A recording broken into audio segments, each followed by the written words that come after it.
નમસ્કાર વિદ્યાર્થી મિત્રો, હવે આપણે આ જ ચેપ્ટર અગાઉના તાસમાં આપણે શીખ્યા હતા. હવે આપણે આગળ ભણીએ. સામાજિક વિજ્ઞાન તાસ 2 આદિમાનવથી સ્થાયી જીવનની સફર, ધોરણ 6 સેમ 1 નો પાઠ આપણે અગાઉના તાસમાં શીખ્યા હતા. હવે આગળની ચર્ચા કરીએ. મિત્રો, આગળનો પોઈન્ટ છે અગ્નિ અને ચક્રનો ઉપયોગ અને શોધ. અગ્નિ કેવી રીતે ઉત્પન્ન થઈ, ચક્ર કેવી રીતે શોધ થઈ, એનો ઉપયોગ શું છે અને એની શોધ શું છે, એના વિશે આપણે ભણવાનું છે. દક્ષિણ ભારતના કુર્નુલમાં, જે કુર્નુલ શહેર છે, ત્યાંથી આદિમાનવના રાખના અવશેષો ઇતિહાસકારોને મળ્યા. અને જ્યારે આ શહેરમાંથી રાખના અવશેષો મળ્યા ત્યારે ઇતિહાસકારોને લાગ્યું કે પહેલાના જમાનામાં અગ્નિ હશે. કેમ વિદ્યાર્થી મિત્રો? કે અગ્નિ હોય તો જ રાખના અવશેષો મળે, અગ્નિ વગર રાખ મળે નહીં. એટલે દક્ષિણ ભારતના કુર્નુલમાં સૌ પ્રથમ રાખના અવશેષો આદિમાનવના મળ્યા. ત્યારથી નક્કી થયું કે અગ્નિથી તેઓ પરિચિત હશે આદિમાનવો. અને આ અગ્નિના ઉપયોગથી આદિમાનવના જીવનમાં વ્યાપક પરિવર્તન આવ્યું. કેવું વ્યાપક પરિવર્તન? કે જુઓ, આપણે પહેલાના તાસમાં મેં તમને કીધું હતું કે આદિમાનવ કાચું માંસ ખાતો, કંદમૂળ ખાતો, ફળ ફળાદી ખાતો. પણ હવે અગ્નિની શોધ થઈ, કાચું માંસ હવે શેકીને ખાવા લાગ્યો. એ વ્યાપક પરિવર્તન થયું. બીજું કે અગ્નિની શોધ થવાથી જે ગુફામાં જે આદિમાનવ વસવાટ કરતો હતો, એ ગુફામાં એ પોતે અજવાળું કરવા માટે અગ્નિનો ઉપયોગ કરતો, એટલે કે પ્રકાશ મેળવવા. બીજું, અગ્નિની શોધ થયા પછી જે હિંસક પ્રાણીઓ જે આક્રમક બને છે અને હિંસક પ્રાણીઓનો જે હુમલો થાય છે આદિમાનવ ઉપર, એથી બચવા માટે અગ્નિનો ઉપયોગ કરતા આદિમાનવ. કારણ કે વિદ્યાર્થી મિત્રો, કોઈ પણ હિંસક પ્રાણી અગ્નિથી દૂર ભાગે છે, કારણ કે અગ્નિથી એને બહુ ડર લાગે છે અને એનો ઉપયોગ કરવા લાગ્યા. એટલે એમના જીવનમાં, આદિમાનવના જીવનમાં વ્યાપક પરિવર્તન આવવા લાગ્યું.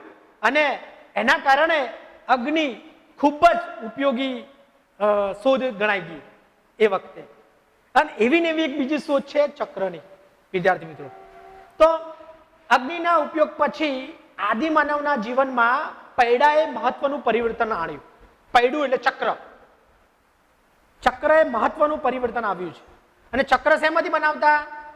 ઝાડના થડ અને જે ઝાડા લાકડા આવે ને, એને વેરી અને એ લોકો બનાવતા. અને એના પછી ચક્રની શોધ થયા પછી એ નાની નાની ગાડીઓ સ્વરૂપે એક ગાડા, બળદ ગાડા એવું બનાવવા લાગ્યા હશે, એવું ઇતિહાસકારો જણાવે છે. વિદ્યાર્થી મિત્રો, એટલે અગ્નિ અને પૈડાના શોધથી ઘણું બધું વ્યાપક પરિવર્તન આદિમાનવના જીવનમાં આવ્યું. હવેનો પોઈન્ટ છે બદલાતું પર્યાવરણ. વિદ્યાર્થી મિત્રો, આજથી 12,000 વર્ષ પહેલા વિશ્વભરના વાતાવરણમાં વ્યાપક પરિવર્તન આવ્યું. આજથી 12,000 વર્ષ પહેલા વિશ્વભરના પર્યાવરણમાં વ્યાપક પરિવર્તન આવ્યું.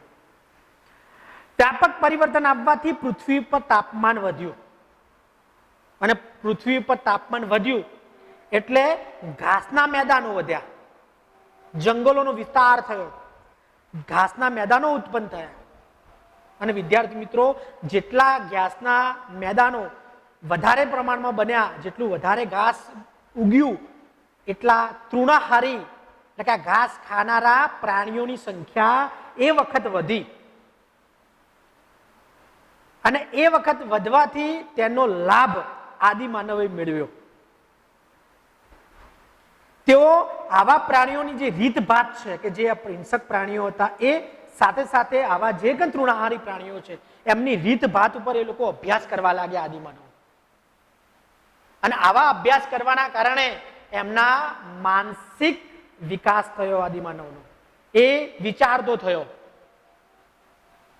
આદિમાનવને ખબર પડી કે કયું પ્રાણી પાળવા જેવું છે, કયું પ્રાણી હિંસક છે અને કયું પ્રાણી શાંત છે. એના વિશે અભ્યાસ કરતા થયા. વાતાવરણના પરિવર્તનથી ઘાસ, વૃક્ષો, વનસ્પતિ, સાથે સાથે જવ, ઘઉં અને ધાન્યોની ખેતી પણ થવા લાગી. અને આવી ખેતી થવાથી એ લોકો ખેતીથી પરિચિત થયા. ખેતીથી પરિચિત થવાથી ધીમે ધીમે ધીમે ખેતી તરફ આદિમાનવ વળ્યો. અને વિદ્યાર્થી મિત્રો, ખેતી તરફ આદિમાનવ વળ્યો એના પછી એ આદિમાનવ જવની ખેતી કરવા લાગ્યો, ઘઉંની ખેતી કરવા લાગ્યો, વિવિધ પ્રકારના અનાજો ઉગાડવા લાગ્યો. હવે આદિમાનવ શું કરશે? તો બદલાતા પર્યાવરણમાં આદિમાનવ જે કાચું ઘાસ ખાતો હતો, કાચું માંસ ખાતો હતો, કાચા ફળ ફળાદી ખાતો હતો, એ હવે નહીં ખાય. ઘઉં જવનો ઉપયોગ કરશે. પરિણામ એ આવ્યું કે ખેતીની શરૂઆત થવાથી તેઓ નદી કિનારે વસવા લાગે. કેમ? વિદ્યાર્થી મિત્રો, ખેતી કરવા માટે પાણીની જરૂરિયાત વધારે ઉત્પન્ન પડે. અને ખેતીની જરૂરિયાત જ્યારે જ્યાં ખેતી કરવી હોય ત્યાં પાણી વધારે જરૂર પડે. એટલા માટે આદિમાનવ નદી કિનારે વસવાટ કરવા લાગ્યો.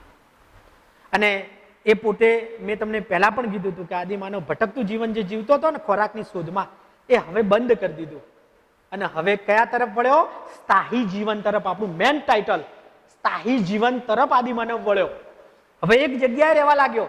કારણ કે એક જગ્યાએ એને ધન મળવા લાગ્યું, એક જગ્યાએ એને ધાન્ય મળવા લાગ્યું, એક જગ્યાએ એને પાણી મળવા લાગ્યું, એક જગ્યાએ એને પથ્થરો મળવા લાગ્યા, એક જગ્યાએ બધું જ મળવા લાગ્યું. તો હવે ભટકતું જીવન જીવવાનો અર્થ શું? વિદ્યાર્થી મિત્રો, એટલા માટે સ્થાયી જીવન તરફ વળ્યો. અને એવું કહેવાય છે કે સૌ પ્રથમ આદિમાનવે પાલતુ કૂતરો પાળ્યો હતો. કયું પ્રાણી પાળ્યું હતું વિદ્યાર્થી મિત્રો? પાલતુ કૂતરો. પાલતુ કૂતરાને પ્રથમ પાળ્યો. અને એના પછી તે આવા ઘણા પાલતુ પ્રાણીઓ, ઘેટા છે, બકરા છે, ગાય છે, ભેંસ છે, એ બધોને પાળવા લાગ્યો. અને ધીમે ધીમે ધીમે એના જીવનમાં કેવું પરિવર્તન આવ્યું? જીવનમાં વ્યાપક પરિવર્તન આવ્યું. બદલાતું પરિવર્તન, બદલાતા પર્યાવરણમાં જીવતો થયો આદિમાનવ. અને આદિમાનવ હવે જે ભટકતું જીવન હતું ને, એ કેવું જીવવા લાગ્યો? સ્થાયી જીવનમાં પરિવર્તન થયું. વિદ્યાર્થી મિત્રો, હવે બીજા ટોપિક તરફ જઈશું. બરાબર? હવે આપણે બીજા પોઈન્ટ તરફ જઈએ. જ્યારે આદિમાનવ સ્થાયી જીવનની શરૂઆત કરીને ત્યારે એનું ભોજન શું હતું, એનું રહેઠાણ શું હતું, અને એનો પોશાક કેવો ઉપયોગ કરતો હતો? મિત્રો, કૃષિની શરૂઆત થઈ, એ ખેતીની શરૂઆત કરતો થયો ત્યારથી એને ભટકતું જીવન જીવવાનું બંધ કરી દીધું. એક જગ્યાએ સ્થાયી જીવન જીવવાની શરૂઆત કરી. અને આ સ્થાયી જીવનની શરૂઆત થવાથી જ્યાં એ સ્થાયી જીવન નદી કિનારે જીવતો હતો ત્યાં એ પોતે પાક ઉગાડવા લાગ્યો. એમાં ઘઉં, જવ વગેરે પાકોનો એ ખેતી કરતો હતો આદિમાનવ. અને આદિમાનવ ખેતી કરીને પછી તમને ખબર છે વિદ્યાર્થી મિત્રો કે પાક તૈયાર થાય. અને એ વખતે પાક તૈયાર થાય અને એના પછી એ અનાજને એટલે કે પાકને કાપવાની પણ કામ એ કરતો. એટલે કાપણી કહેવાય, લણણી કહેવાય. એ પણ હવે કરવા લાગ્યો.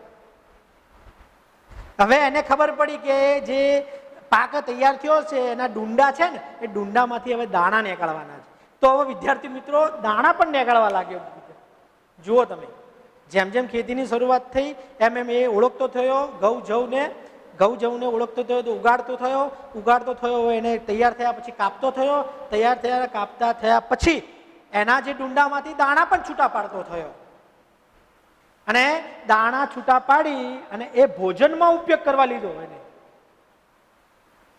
ભોજનના ઉપયોગ માટે એને શરૂઆત કરી આ દાણાઓની.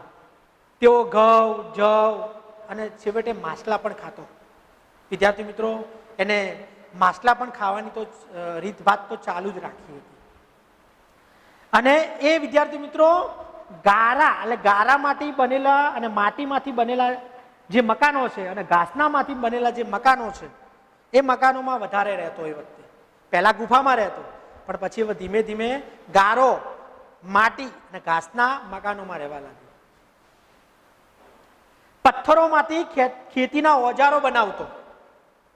એમાં દાંતરડું હોય, ખુરપી હોય, કોદાળી હોય, આવું પથ્થરોમાંથી બનાવવા લાગ્યો, જેના ખેતીમાં ઉપયોગ કરવા લાગ્યો આદિમાનવ. હથિયારો વગર તો અને સાધનો વગર તો ખેતી થાય જ ના.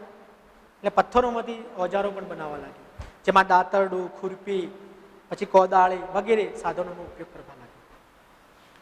હવે પુરાતત્વ શાસ્ત્રીઓએ શોધેલા સ્થળો જોઈએ આપણે. વિદ્યાર્થી મિત્રો, પુરાતત્વ શાસ્ત્રીઓએ બુર્જ હોમ, ગૃફકાલ, હુરંગી, મહેરગઢ, લાંગણજ, આમે ભીમબેટકા વગેરે સ્થળો શોધ્યા.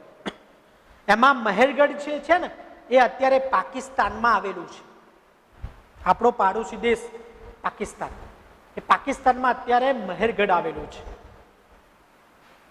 મહેરગઢ અને ઇનામગામ જેવા સ્થળોએથી પથ્થરના ઓજારો પણ મળ્યા છે, જેમાં ખેતી કરતા જે ઓજારો હતા ને, ખુરપી, દાતરડા, એવું બધું મળ્યું છે.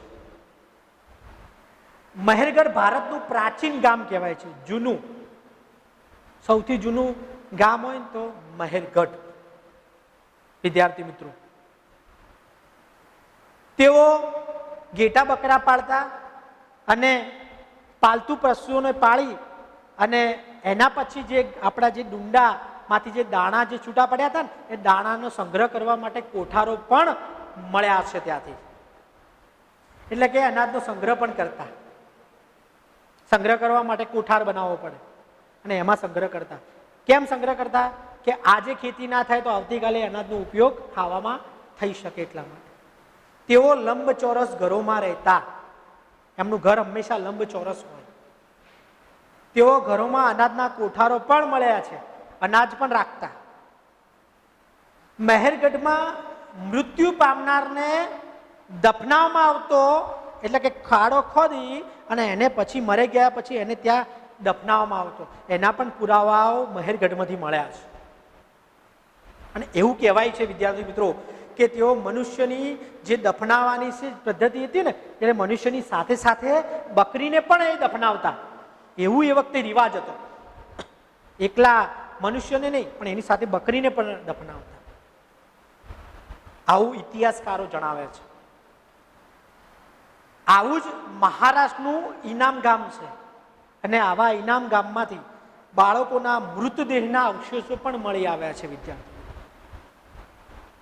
વિદ્યાર્થી મિત્રો, આમ ધીમે ધીમે ધીમે આદિમાનવ સ્થાયી જીવન તરફ જાય છે અને એક ભટકતા જીવનનો અંત આવે છે અને એક જગ્યાએ સ્થાયી જીવન જીવતો થાય છે. અને ધીમે ધીમે ખેતી, પશુપાલન, પછી ઘેટા, બકરા, ગાય, ભેંસ પાળતો થયો. અને હજુ સુધી આ ગાય ભેંસના દૂધનો ઉપયોગ કરતા થયા છે કે નતા થયા એના કોઈ પુરાવા હજુ સુધી મળ્યા નથી વિદ્યાર્થી મિત્રો.